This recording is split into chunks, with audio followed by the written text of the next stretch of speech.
The council in the township of North Dundas, south of Ottawa, wants Health Canada to tell them where medical cannabis is being grown for personal use. Councillors passed a motion asking that notification be mandatory so police, fire, and municipal officials can protect neighborhoods. But one resident is furious, saying the proposal is an invasion of his privacy. Lori Fagan is here with more details. Lori, what prompted this council to pass this motion? Lucy, the mayor says it was a recent electrical fire at a home in what he describes as being in a quiet subdivision.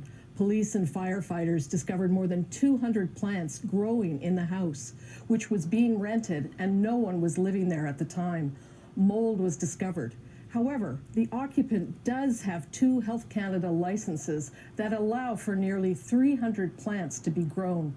The council says that raises all kinds of safety issues. They didn't get building permits to do the electrical, to do the HVAC for moisture, and it did damage to the house. The mayor is describing the home where the electrical fire took place.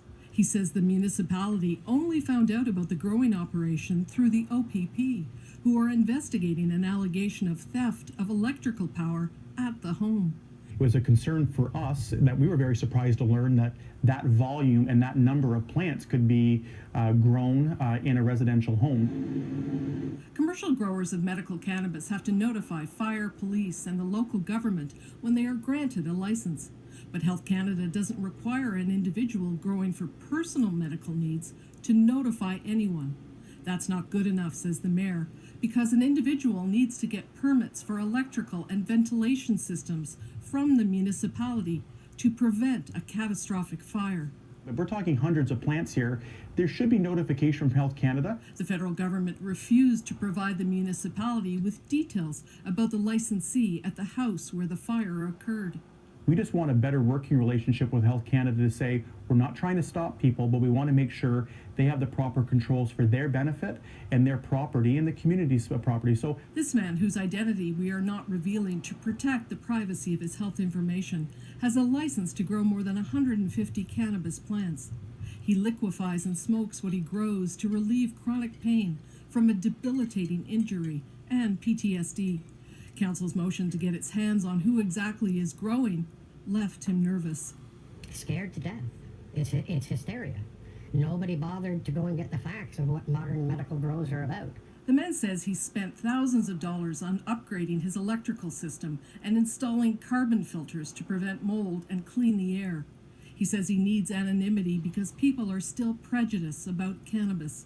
He adds if people in the township knew, he worries about his family's professional reputation. And this is my medical condition and my medicine. This is not about a recreational grow or recreational use. Without this stuff, my life is not functional. Since I got the prescription for medical cannabis, I've been able to come out from the opioid cloud and resume a normal life. So, Lori, what did Health Canada have to say about all this? Well, Lizzie, no one from Health Canada was available for an interview, but in a written statement it says people who are licensed to grow a limited amount of cannabis for medical purposes aren't required to tell local authorities in order to protect their privacy, but added a licensee must abide by all local bylaws to ensure electrical and fire safety, and that could include an inspection. Now, the township is still hoping for a face-to-face meeting with healthcare officials. Okay, Lori, thanks for this. You're welcome.